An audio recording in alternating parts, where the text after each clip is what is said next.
Greetings, everyone. This is Volts for December 31st, 2025. Senator Brian Schatz wants permitting reform, but not like this. I'm your host, David Roberts. Hawaii's Brian Schatz has been in the U.S. Senate since 2012 and in politics since 1998. And throughout that time, he has centered his campaigns and advocacy on climate change. Recently, however, he, like many Democrats, has pivoted to stressing energy affordability. Clean is cheap, and cheap is clean. And as part of that, pushing for permitting reform that would allow more wind and solar projects to be built in the U.S. Nonetheless, he is opposing a new Republican-sponsored permitting bill, the SPEED Act. He says it does not contain sufficient guarantees that renewables will be able to compete on a level playing field, what with Trump and Interior Secretary Doug Burgum effectively making them illegal to permit. Anyway, there's a lot going on, and I'm very excited to have the chance to talk to the senator about permitting, data centers, the politics of the IRA, the role of the groups in climate policy, and more.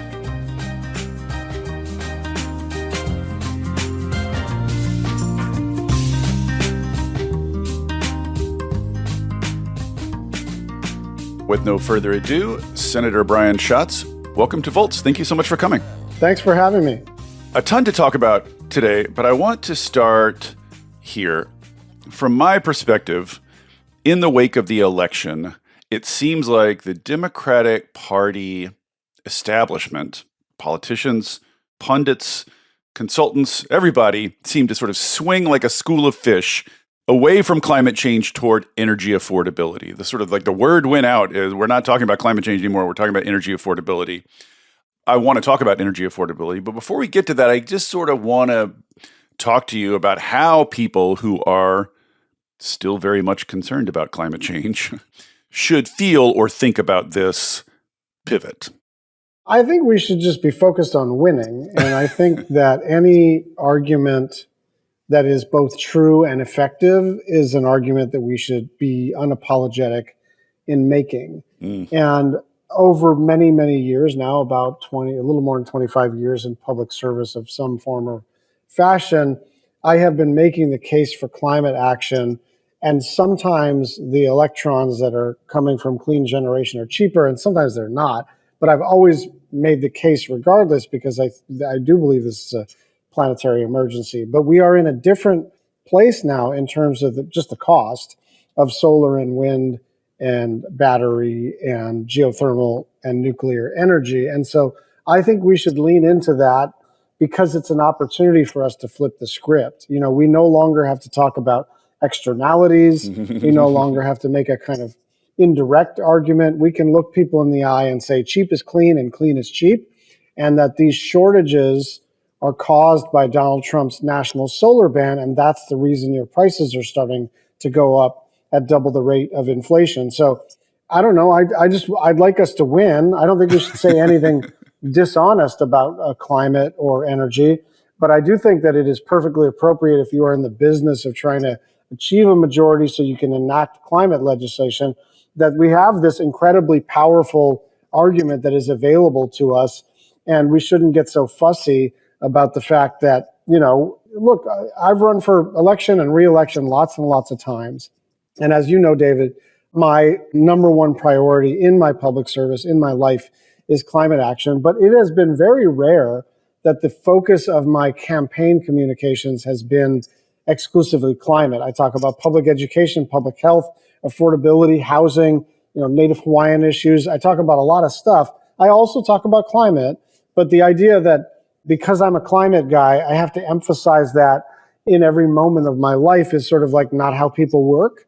And so the opportunity in front of us is not just about capturing a successful midterm election, but it's bigger than that. You know, if it is now true and now plausible to the voter that clean energy is cheap energy, that a ban on renewable energy hurts their pocketbook, that changes the politics, not just in terms of election cycles, but in terms of what's possible to enact. Yeah, well said. I want to look forward, but briefly, let's look back just for a few minutes.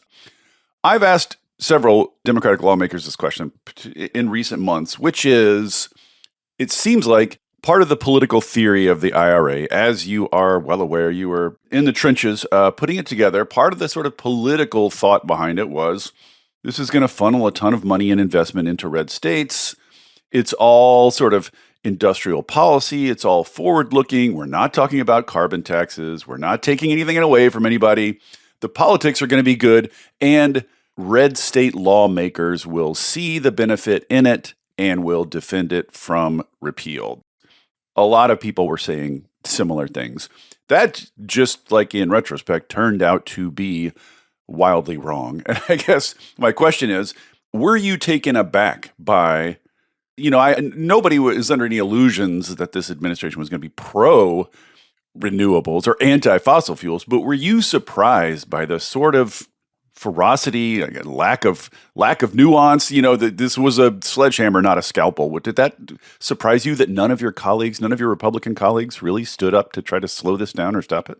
It did surprise me. And I think that if we were doing their big, beautiful bill right now in the month of December, that it probably would have gone differently. They, I think, were smart to move at the sort of close to the peak of Donald Trump's political power. Right. And so just nobody wanted to defy him. But I'd be lying if I didn't say that I was expecting better, more coordinated, more powerful pushback. And some of the people who made noises in the right direction, eventually ended up collapsing in the end. And that was a surprise. But just to the kind of like architecture of the IRA and the theory behind the IRA, it's true that there were a bunch of people who thought, well, if there's a bunch of clean energy deployed in red states, that kind of barbs the hook and makes it really difficult to repeal. And that did turn out to be wrong. But that doesn't mean the IRA wasn't the best available policy and political approach, because we were still in a place where we had to find something that could be big and bold and sort of equal to the moment and pass muster with Joe Manchin and Kyrsten Sinema. And despite, sort of online people saying like, just be like Lyndon Johnson and bully him or whatever that is. You're saying invoking Lyndon Johnson is not enough to it's not enough to get it done? Yeah. I mean, look, I've read all the Robert Caro books and I love those stories, but we are in a different era. And to get Joe Manchin to enact the biggest climate action in human history was a really big political achievement for our conference. And so that was what was available to us. I do think we kind of got high on our own supply, saying not only is this the biggest climate action ever taken, but it is unrepealable. Like, we just didn't need to say that because that turned out not to be true. But I wouldn't change what we did, because I'm not sure that, look, if I were the chancellor of some sort of non-democracy, would I write a different climate bill? Sure. But this was an exercise in, as you know, driving down emissions and being kind of ruthless and scientifically rigorous about what policies would drive down emissions. But it was also an exercise in coalition management and getting to 50 votes plus one. And so there were things in the bill that drove down emissions that were kind of the engine of the IRA. And then there were some other things that were basically just to make sure that we could, hold the majority coalition together. So, in retrospect, did people overcook the idea that, as long as we're deploying wind in Kansas, they won't vote to repeal it? Well, that turned out to be bullshit. But I also think it's kind of not the main point at this point. Two other questions about that. One specific one. I know that you personally were sort of very involved in and invested in the Greenhouse Gas Reduction Fund, the GGRF, which was a couple $1 billion, I think, of grants that were going to get handed out, specifically, I think, to a lot of low-income communities, hard-hit communities, et cetera. I'll confess that there are so many battles going on that I have not been closely tracking the battle over that money as I understood it. He was trying to yank it all back. Are you engaged in that fight? Is that fight ongoing? What has become of that money? I'd have to check, like you. I'm glad that you as an expert are not tracking it totally carefully. I only have so many hours in the day. Yeah, and I don't want to claim credit for that. The stuff that I was working on was the, the investment tax credit, the production tax credit, all the stuff that had a sort of immediate arithmetic impact on emissions. The GGRF and some of the environmental justice funds, which were largely repealed in the BBB, didn't have the big climate impact. They were more about making sure that as we move forward, that we do so in an equitable and fair fashion. So I'm pretty sure they repealed as much as they could in that reconciliation package. Final question on the IRA then, and this is a more general question, kind of getting at what you were just saying earlier, which is like, if Democrats took power or retook power someday, say that happens, one thing they could do is just take the IRA back down off the shelf and pass it again. They've already had the negotiations, already been the fights, everybody already knows what's in it. And so I'm just curious, sort of like, from your perspective, what do you think you would do differently if you had another go at it? Like, how much of the IRA do you think holds up? And what do you think, like, what are the big pieces, if there are any, that you think we're missing? I think the ITC and the PTC have to be reestablished for sure. Mm. I'll also say that, what we did to get to passing the IRA was a couple of years worth of coalition building, coalition management, policy development. So I don't think we're ready to say, here's the program. I do think there is always going to be a place in climate policy for subsidy towards deployment and towards keeping costs down for individual consumers. So that's going to be in there. I would say the composition of the subsidy could be dialed according to what's possible and what is necessary in the moment. That's number one. Number two, I think we have to invest in some of the tech that is potentially a game changer, but not quite commercially viable yet. Carbon dioxide removal, the geothermal stuff, which you're covering and watching very carefully, is like really exciting. And so I do think the battery storage piece, the carbon dioxide removal, both sort of natural systems-based CDR and other ways to do it, present incredible opportunities. And then finally, I still think we ought to consider a carbon-based border adjustment mechanism, some sort of pricing, because the rest of the world is moving forward with this and we should be participating in these markets. Europe's carbon border adjustment, I believe, is going into effect like imminently, I think in like the next couple of weeks or months. Yeah, and if we don't align with that, we're actually disadvantaging American, manufacturers and producers and all the rest of it. So I think there's deal space there, but I really do think that we should think of climate policy like we think of other policies, which is this thing is going to take decades to fix, which means we're going to have to take multiple bites at the apple. Mm-hmm. And that as the door swings in either direction politically, that we're going to take, 2 steps forward, 1 step back. And I do think the IRA should be viewed as maybe 3 steps forward, 1 step back, because the amount of clean energy deployment that we achieved and is still frankly underway is pretty extraordinary. And if you had told me that we were going to pass the IRA, but it was going to be time limited to just 4 or 5 years and then it would expire, which is sort of in effect what ended up happening. In the moments in that summer when the thing was dead as a doornail, I would have taken that deal in 2 seconds, right? Yeah. So it's true that we have this open-ended way to ramp the credits down, but it's also true that from a deployment standpoint, it was like 2.5x what was projected by CBO. So it exceeded a lot of expectations on the front end. And then I think we didn't even meet our expectations on the back end because Trump won the trifecta and then the rest is history. One of the hot topics in the energy world right now, in front of Congress right now, is permitting reform. So I think there's a lot of sentiment on the Democratic side, I think, that IRA was great and IRA sort of put a rocket booster behind deployment, but at the same time, all these permitting laws and permitting regulations, et cetera, were kind of a wet blanket on top of the rocket. I've lost track of my metaphor, but no, I think that works. The permitting was slowing things down as much as IRA was trying to speed things up. So everybody's talking now about permitting reform. So I think you have kind of angered some far left green types by being generally supportive of permitting reform. And then I think now you're also angering some people on the right by opposing the permitting reform bill that is actually sponsored by Republicans and up in front of Congress right now. So I've hit the sweet spot. You're nailing it. Yeah. You're killing it. Everybody's mad at you. So let's start with what is wrong with the SPEED Act, is the Republican-sponsored permitting bill that's up right now, which you and a couple of your colleagues have come out in opposition to. What is the problem with it? Two things, two categories, I should say. One is what's in it, and one is what's not in it.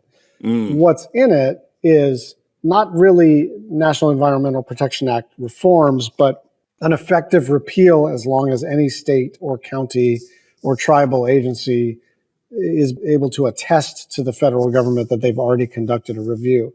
So that's not like permitting certainty. That's not a shot clock. That's not, limiting the scope of what's permissible in litigation, which is all kind of in the deal space of how do we make the system work faster and more fairly and more predictably. This is just like, hey, if someone else did a review, we don't need one. And that is gutting the National Environmental Protection Act. Okay, that having been said, I actually think those issues are workable, because it's true that NEPA was established to protect natural resources, but it is now in some instances being weaponized against the very projects that will help us to save the planet. And so it's not that I'm closed-minded to NEPA reform, but it has to be NEPA reform and not a gutting of bedrock environmental protections. That's what's in it. What's not in it, and this is what was kind of maddening to me, is that, first of all, there is, effectively a national ban on solar energy. 90% of the projects that are stalled and in the queue are solar energy. Most of those are cheaper than whatever people are paying for on the grid as we speak. And that is caused by the president's executive order and Doug Burgum and all these other executive agencies that are saying not just on federal land, but where there is a federal nexus, they're going to sandbag these projects into oblivion. Yeah, there's a letter to Congress, I believe, recently, right, from a bunch of solar, like 100 and something solar companies, basically saying this. Yeah, there is a ban on solar energy instituted by the President of the United States. And until that ban is lifted, until we believe, and not just with verbal reassurances, but with ways that we can ensure that this is true, that these projects are not going to be choked off, then, we're not even really reasonably at the table, because then we're just making the world safe for fossil generation. And the trade in permitting reform is basically, it's a bet, right? We say a couple of things. We say, first of all, there are people who think we should exclusively keep it in the ground. Fair enough, but that is not my view. There are other people who say, hey, the future is clean energy. The bottleneck is transmission distribution. Permitting reform will, benefit some fossil projects, but if you're talking about a 90-10 split for what's about to come on the grid, you're talking about a 90-10 split in terms of the benefit of permitting reform, right? Yes, but that argument presumes that permitting reform yields an even playing field. This is the problem. And as long as Doug Burgum is like scouring the Federal Register for anything that he might be able to slow down, then it's very hard to get to a deal. And then the second part, and you're tracking this very carefully, is the transmission issue. FERC has done some interesting things. Obviously, Manchin-Barrasso addressed transmission. And so we're not going to be able to come to a conclusion on this until we have a comprehensive deal. Do I see that the elements of a deal are possible? Yes. If the Tea Party has veto authority over what goes into a permitting reform bill, then it's not really permitting reform.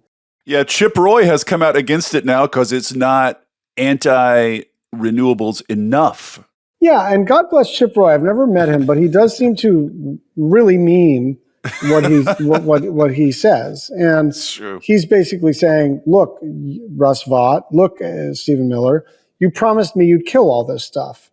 And this new statute might, force the administration to do a few things. I don't want that. And by the way, I think there are some people on the left that are never going to be able to get to yes on permitting reform. And that's okay. Those are sincerely held views on the right and the left.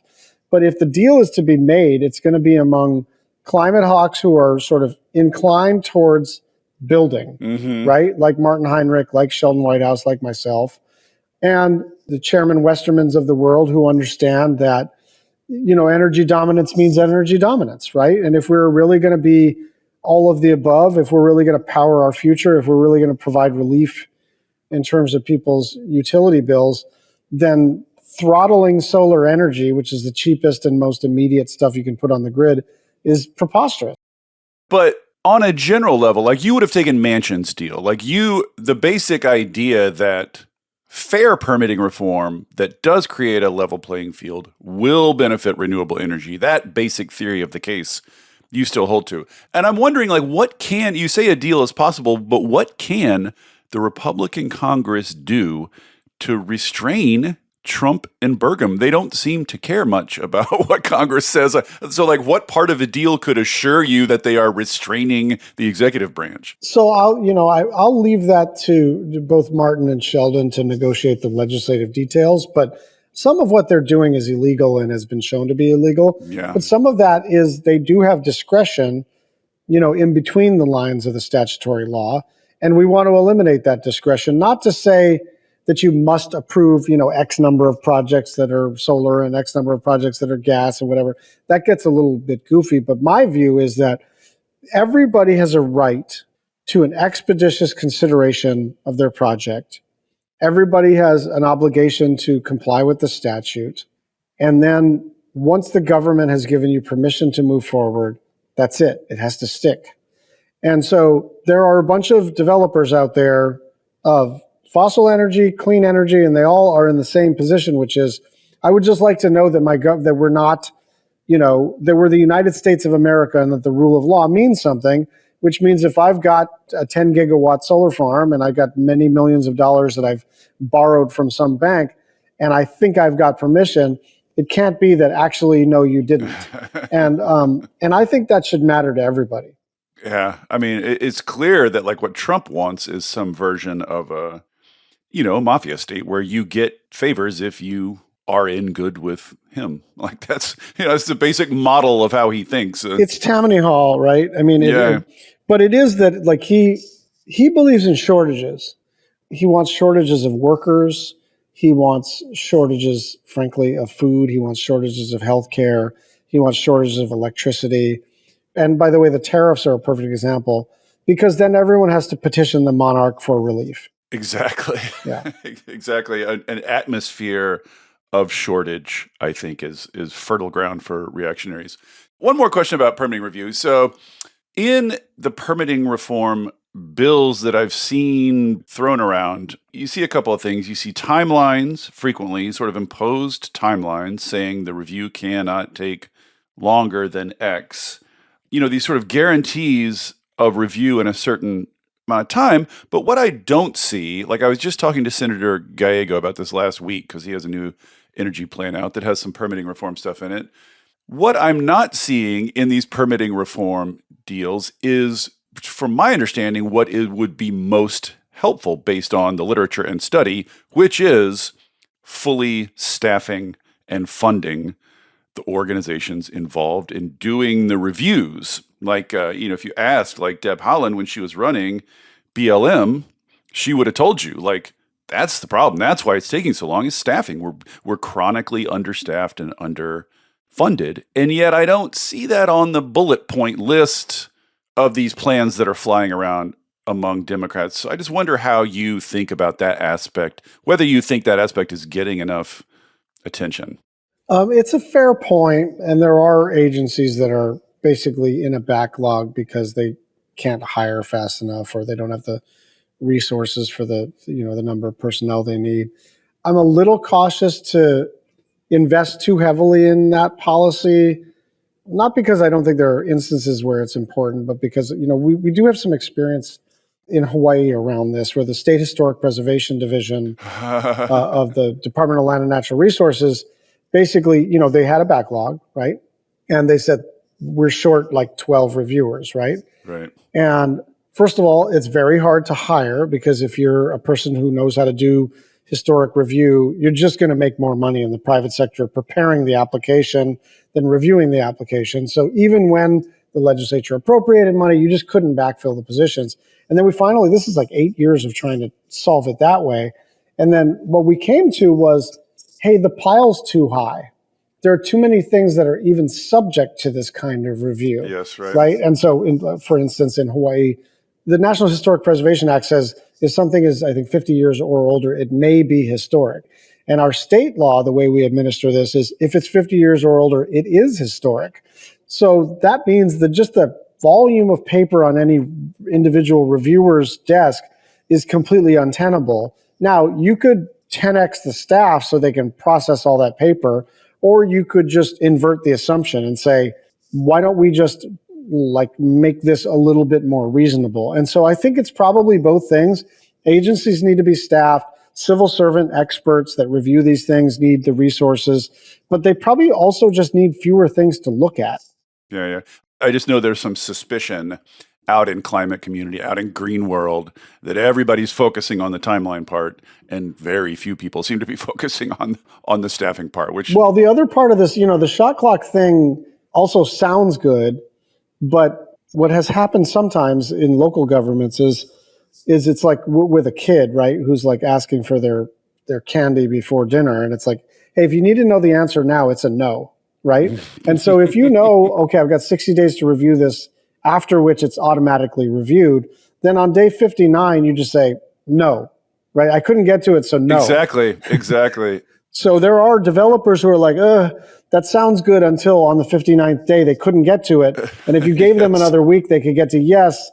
Or more resources or more reviewers. Yeah. Exactly. Like a timeline without any additional resources seems to me like it's just going to end up with that happening. Yeah. So this stuff is really complicated, but I think the more basic solution, right, is why don't we give them less to review? Yes, right? For sure. And what's happening right now is that we are evaluating environmental impacts of things that have very little environmental impact. So there's a lot of paper flow back and forth, but nobody out in the field believes we're saving an ecosystem. We're just passing paper. Yeah. Okay, let's talk about another hot topic that is very much on everyone's mind these days, and I think is very interesting for a bunch of different reasons, which is data centers, AI data centers. These are sort of like were on no one's mind, 3 or 4 years ago, and now are on everyone's mind. And I think everyone, in addition to sort of groping around trying to figure out what policy should be, I think everyone's kind of groping around trying to figure out how should we think about these things? Like, what is the right framework to put around these things? I think a lot of people, when they see electricity bills going up and they see data centers coming in, are sort of drawing the conclusion like big energy hogs, designed to create silly videos of President Trump pooping on America, and they're just getting hostile. These are like vampires, parasites sucking our energy away. And then, I think some local communities see them as economic development or job development. And then, of course, like electricity grid, people have their own views. So I just curious, sort of like how you cognize AI data centers and what do you think sort of public policy toward them should look like? Hey there, everybody. Don't worry, I'm not going to tell you about a new mattress or push a credit card on you. This isn't an ad. There are no ads on Volts. It is supported entirely by listeners like you. If you'll indulge me for a second, I'd like to ask for your support.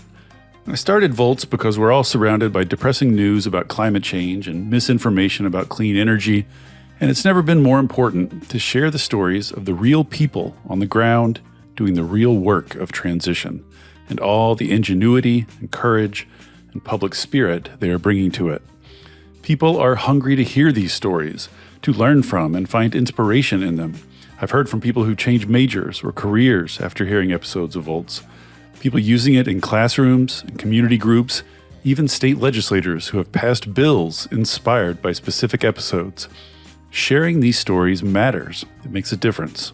If you have found value in it and want to help me continue doing it, I hope you will join the community of paid subscribers at volts.wtf. It's about the cost of a cup of coffee a month.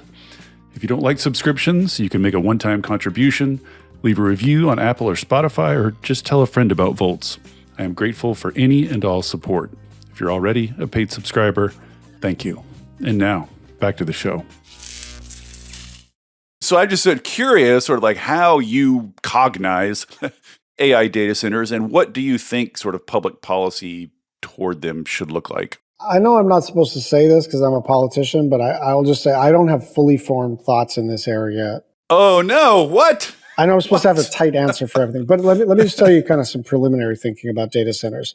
I think the first thing is just the politics of it is that at the federal level, we tried to engage the data center coalition and a lot of the companies that are going to need this amount of electricity very, very shortly, and tried to explain to them that the repeal of portions of the IRA was going to really harm their plan, right? Because now they're looking at a load that they may not be able to meet the demand, and their ramp is really steep. And without solar energy, they're a little cooked. Yep. They did not step up, frankly. Interesting. I mean, they did the minimum. Yeah, and so there's just part of me that's not all that sympathetic to their new problem, which is now everyone's friggin' pissed at them because prices are going up. There's an electron shortage. And now they're trying to sell their projects to all these local, county councils and PSCs and PUCs, and people are grouchy, right? Yeah. Now, at the kind of actual energy management level, this is where I'm a little more agnostic or unclear, which is to say, it kind of depends on where this data center is and what the actual power generation plan is and what the power purchase agreements are and all the rest of it. In some instances, they're actually capturing some of the fixed costs of the system and absorbing some of the needs for repair and recapitalization of the entire grid in a region. And so on that level, because they're so profitable, they can actually defray costs for the rest of the system. There are other instances where they're just going to come in and try to get over on a community, and that'll actually raise rates. So it's very much like docket by docket. I'll just say that at the political level, that they missed an opportunity to get a bunch of clean energy on the grid, and now they're contending with what that actually means for both their local politics, but also their just more straightforward energy needs. So I think there is a potential alignment between the AI folks and the data center folks and the clean energy folks, because they're the ones that are going to need all this new solar energy. And they have all the money. And they have the money. So this seemed to me to be a simple play. I think they just felt so kind of discombobulated politically between their sort of regular corporate tax treatment needs and their need to stay close to the Trump folks. They were officially like, hey, we like the PTC, but they didn't really throw their weight behind it like I had hoped. So I think the politics are swirling around and getting very, very complicated. And that if I were them, I would sort of reevaluate whether you want to cast your lot with fossil energy and with the Trump enterprise, which politically is sort of going in the wrong direction. And I just think they're very easy to be pissed off about because, I'm a big YIMBY, right? I want housing and I want energy and all the rest of it. But it is actually hard. I understand the value of AI, right, in terms of medical research and actually even scientific research related to the grid and grid management, services from the government and all the rest of it. There is plenty of upside in AI. But if I'm a regular person in a regular community and it's they're not employment centers, right? That's important. It's just I'm probably going to betray my ignorance on the technical level, but it's like a box with a bunch of server racks, right? So yeah, people work there, but it ain't like some big economic boom, except for the initial CapEx. And AI is starting to pop in polls in ways that I think is totally unexpected. On another level, it's tracking with the uptake rate and the extent to which it is already causing disruption. And so people are going, I'm sorry, what are we doing this for? So that all the jobs can be generated through, because It's not just stupid videos, it's also providing services that human beings are currently providing. So you're telling me I get to pay more for my electricity bill in exchange for my job no longer existing, right? And I'm not saying that's an entirely fair characterization, but that is definitely the vibe out there. And so the data center folks really need to get in front of this and have a better theory of the case than, don't you think that the gross national product rising because half of the whole economy is now CapEx for data center? Isn't that great? That is great if the only thing you care about is the Dow. But most regular people are going, I literally don't understand what's in it for me. Yeah. Well, one thing I've been trying to put in people's ears, one thing a data center could do if it needs grid capacity is to fund distributed grid capacity, which is just like funding solar and storage systems on people's houses. If they have electric resistance heating, buy them heat pumps, put batteries on their houses, all that. You could assemble that distributed grid capacity into grid capacity at scale, and like they have all the money to fund it. And that would be a great way of like investing in the community too. 100%. And by the way, to your point, these things, their basic value proposition is a non-incremental increase in productivity, which is, basically has a one-to-one relationship with profitability, right? And so if one of the externalities, right, I think one of the externalities is going to be a loss of employment, which is not the subject of this podcast. But the other externality is all this energy use. Well, I'm starting to do the arithmetic on the kind of carbon mitigation, climate mitigation that currently doesn't pencil on a per kilowatt, right, or per megawatt or per negawatt basis. Well, okay, sure, but if these guys are as profitable as they expect to be, then it'll be a rounding error for them to also set aside resources for carbon dioxide renewal, which like right now we're trying to compare to like regular businesses trying to figure out if they can pencil CDR. They definitely can't.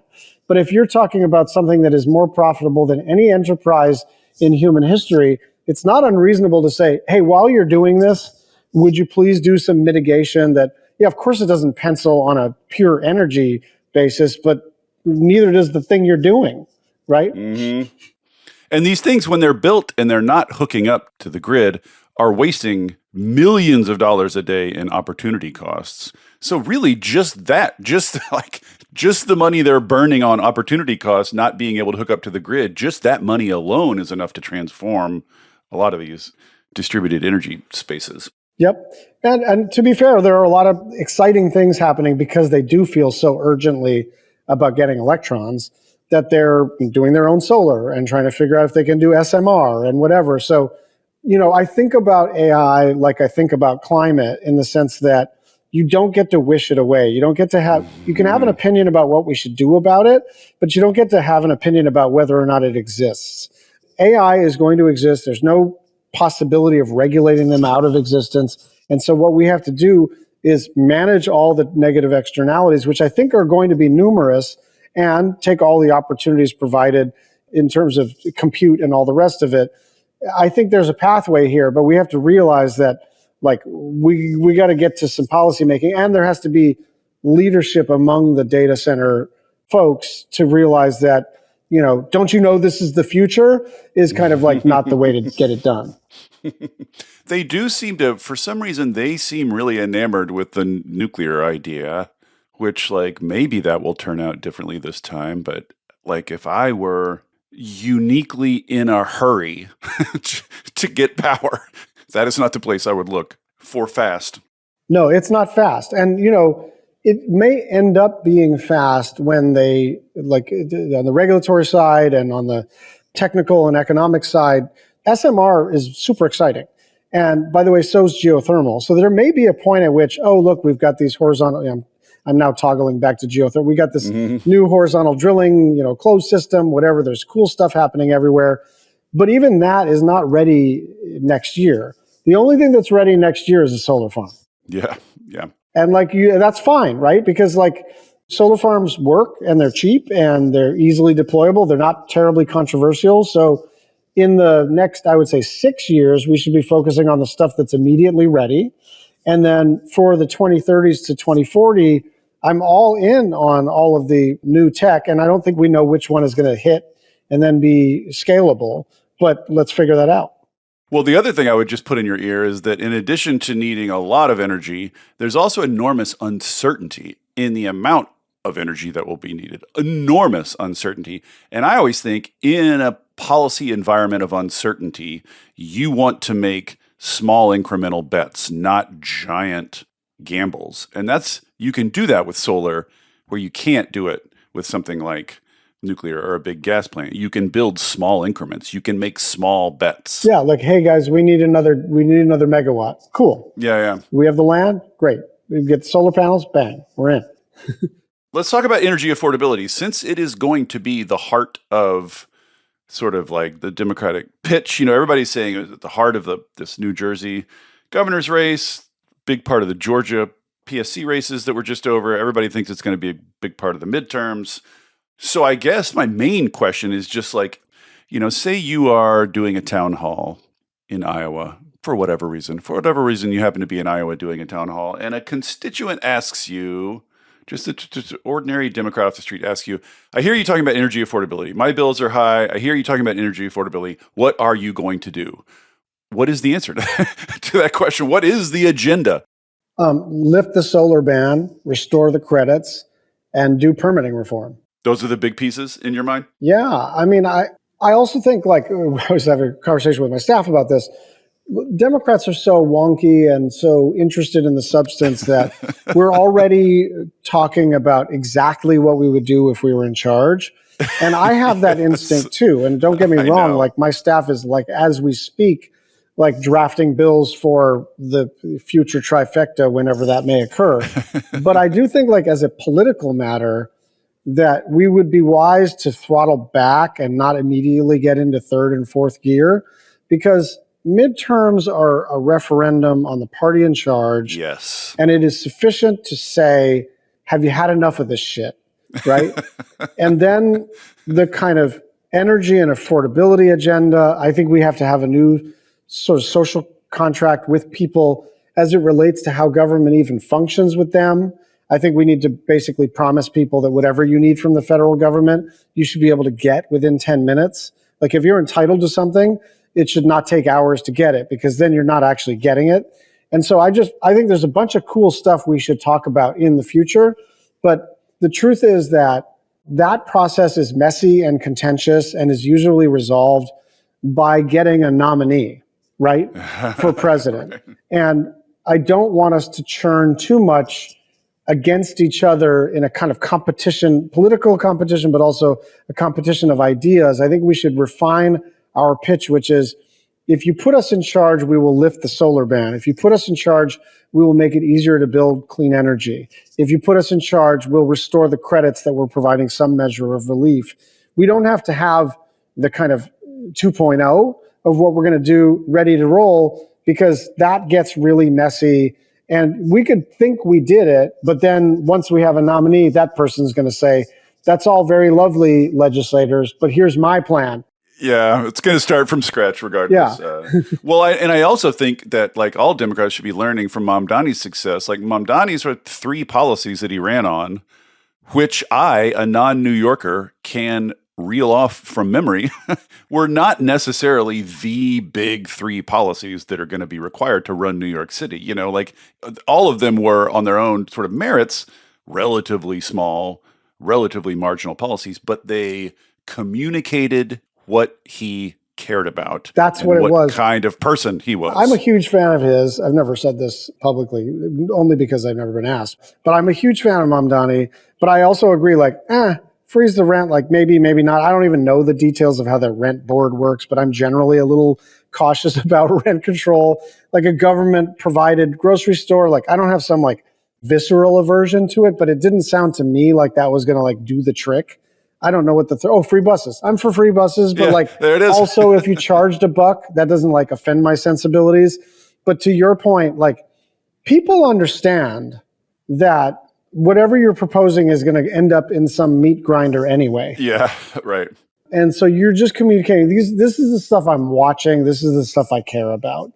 And I think we need to get back to that. And right now, like there is a planetary emergency and there is a cohort of voters out there who care about that. But guess what? All of them, every single one of them is going to vote for Democrats, right? The question is, how do we swing the people who were pissed off that we had an old president and prices were too high? But now they're pissed off again that we have an old president and prices are too high. And so, you know, my good buddy, the former governor from Hawaii, Neil Abercrombie, used to say, people vote for you for their reasons, not yours. And their reasons right now is that everything is up and the president looks like he's out to lunch. And I think we should lean into that unapologetically. It doesn't mean that we are sublimating any of our core values. It just means that we're talking to people in such a way that doesn't make us seem like we just like popped out of a salon. Or a white paper development Or retreat. Brookings. I was going to say Brookings, but I was like, those people are nice. I know you don't want to shoot a stray at Brookings. Yeah. They seem fine.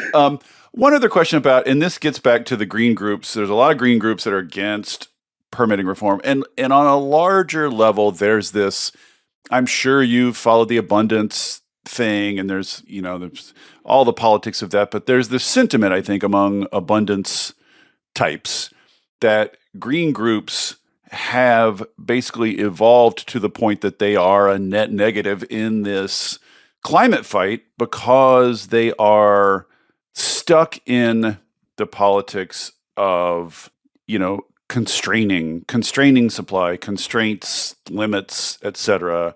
And there's all this sentiment that they ought to turn and pivot and build and look toward the future. And the way this comes down to the ground level is, I think, how we should think about the role of gas and gas pipelines in, say, the next 10 to 20 years. So you got your Greens who are just like, no fossil fuels, no.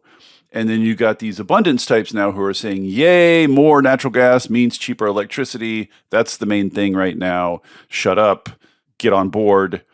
I wonder if you have thoughts about that critique of green groups, whether that sounds accurate to you and whether that's sort of an accurate description of kind of the lay of the land. I mean, what I would do is divide it between the sort of local and the national. Obviously, there's some division among green groups about permitting reform more generally, but I think they're developing. Some of this is just habit and how their political organizations have evolved over time, and their members who probably joined their organization to stop something in their neighborhood, right? And so one of the things that I do is try to remind people, like, I got into the environmental movement through the Save Sandy Beach Coalition, the Save Sunset Beach Coalition, and now I see that we should still protect our precious areas, 100%, and I'm totally committed to that. But we are in a planetary emergency, and we need to build stuff. And so what I see more often than not is that the national environmental organizations understand the need to build electricity transmission and distribution. They understand the need for permitting reform. Although it makes them kind of nauseous, they still sort of get it. But I think what happens is where some of that philanthropic money and some of that political money and some of that energy manifests itself locally is kind of John Birch Society level NIMBYism, where you're protecting the, quote unquote, unique character of a neighborhood, and you're hiding behind some sort of conservation veneer when really you just don't want any shit blocking your view. And I think those people, frankly, do not belong in the climate coalition. I just want to be precise about that. That to the extent that we are in coalition with some like deeply right-wing people who are now weaponizing NEPA against clean energy, like that's not us, right? That the reason that we all got into this is that there is a planetary emergency, and it's going to cause us to have to evolve over time. Like when I got in the Save Sandy Beach Coalition, I was 17 years old. That is a very, very long time ago. So of course my views have evolved because the world has evolved. And so I just think we need to give each other a little bit of room to evolve here. And there's a little bit of a cottage industry of attacking the abundance people, the abundance people attacking leftists. And like in the real world, most people kind of understand we're going to have to build some stuff. And also we should protect ecosystems as much as we can along the way. So I just worry that some of this is just like consultants fighting for primacy rather than like humans. Do you agree with the general critique that Democratic politicians are sort of overly in hoc to the groups, capital T, capital G, sort of like excessively deferential to the groups? That's sort of the larger abundance critique. Does that ring true to you? Yeah, I mean, first of all, I don't know, I read Abundance, and I don't remember it being like super groups oriented, but I will say that the best critique of the groups that I've heard that I agree with is that some organizations purport to represent people out there in the world, and they do not. And so I saw this with environmental justice because there were, literally Washington, D.C. lobbyists who were sort of, I'm an EJ person. And I was like, are you? You know what I mean? And you're coming from Hawaii, and at the time I was the chairman of the, Senate Committee on Indian Affairs. Like, I had pretty good connectivity with people who really do experience environmental injustice and work in this space. And they were like, I don't know who that person is pretending to be like the EJ leader. Right. Well, there's no certification, right? There's no board handing out to. And then I think it's definitely true that some of that stuff happened with the immigration issues, where there really was a sea change among immigrant communities about, their feelings about border security and everything else. And we were still fighting fights from like a decade earlier. And so, it's not that organizations shouldn't exist to influence politicians or elections or public policy. It's that those organizations should be pressure tested in a respectful way about the extent to which they are representing their constituency. That's number one. Number two is, one of the things I said to a number of groups right after we got our asses kicked, because there was a little bit more openness to having a conversation, is, you're at the table, you're a stakeholder, but you're not the convener. It's the people with the election certificates that do the convening, right? And that when a legislature works properly, which is usually a local legislature, not the federal one, then you convene stakeholders and you say, nope, I can't do that for you. Yes, I can do that for you. No, not this year. No, don't be greedy. And you sort it out like a real politician. And that is, I think, the model that we have to get back to, as opposed to there's like an email campaign coming from an organization and a bunch of senators are like downstream from some demand that they've never heard about. That, I think, is what needed to be broken, but not the idea that groups exist or that there's a progressive ecosystem of people who give a shit about things. We need them, we love them, but we all got our ass kicked. So whether it was the campaign infrastructure, the advocacy infrastructure, my own personal office, the way I operate, like everyone needed to reevaluate how we operated. And I think we're in the process of recalibrating that. But like, I am not one of those people who think groups shouldn't exist, because groups, look, I mean, when you want to fight against repealing the Affordable Care Act, like I know who to call, right? And they are the groups, right? It's Move On, and it's, Protect Our Care, and it's labor. And we rely on them for politics. So we can't pretend we don't. It's just that we needed to get into a more functional space where we're actually collaborating and not just doing like sort of pressure politics on each other. Yeah, it does seem like the most vicious politics in America are intra-left politics. One other question about national, and then we'll wrap up. I guess I'm skeptical about the ability of the Republican Congress to do anything productive with their opponents, as long as Trump is sort of out there, because he's just like this, he's a wild card. There's no guarantee that he will respect the promises that Republican Congresspeople make or will be constrained by the laws they pass.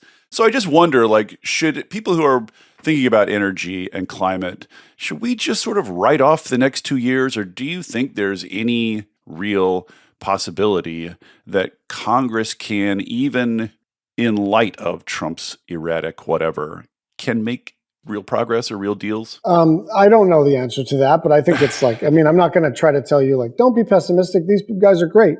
So, that's not the case. I would bet against them being a productive Congress. I would also say that besides appropriations, permitting reform is probably, in the very top tier of the art of the possible. But, we're definitely, first of all, the impediments you described are real, but also, the Speaker Johnson may lose control of the House floor, like overall, over the next month or so. Kind of seems like that's happening. I would just say it's getting quite wild over there. But I think, I think the deal space is there, not because I trust anybody, but because our incentives are aligned. We don't have to be in agreement or share values, but we can share interests and try to get a bill done. All right. Okay. Final question. This is, I know you're a federal politician and your focus is on federal policy, but Hawaii, which you represent, is, in my world, in energy world, just an endless source of fascination. It is an island, as you're probably aware. I'm blowing your mind here. It's an island, and so it has to generate all its own energy. And if it's trying to go clean, right, islands have particular challenges trying to go clean. And so I just wonder, like, in your day-to-day, how much do you really get to engage with Hawaii-specific energy policy and problems? Because it's really a fascinating kind of puzzle. So, I mean, it is an island chain. We do have, multiple grids each by island, and that creates all these challenges. I was tasked by Governor Abercrombie with sort of supervising the Hawaii Clean Energy Initiative. So there was a point at which I was like involved in every little thing. Now I'm mostly just tracking it and also using it as a sort of proof point that you really can integrate, so-called intermittent energy into the grid at levels of penetration that had been previously not contemplated, and that we were kind of at the bleeding edge of like clean being cheap and cheap being clean. And now that's true across the country. So, I mean, it is now an example. It was kind of in our mind's eye going to be this example for the rest of the world about how to do solar and battery storage, how to make a grid work, how to do all of this in light of consumers not being endlessly able to pay. And so now I monitor it, but I basically use it to prove that we can do it elsewhere. Yeah. All right. Fair enough. Thank you, Senator. This was delightful as expected. Thanks for coming on. Thanks, David. Take care. Thank you for listening to Volts. It takes a village to make this podcast work. Shout out especially to my super producer, Kyle McDonald, who makes me and my guests sound smart every week. And it is all supported entirely by listeners like you. So if you value conversations like this, please consider joining our community of paid subscribers at volts.wtf, or leaving a nice review, or telling a friend about Volts, or all three. Thanks so much, and I'll see you next time.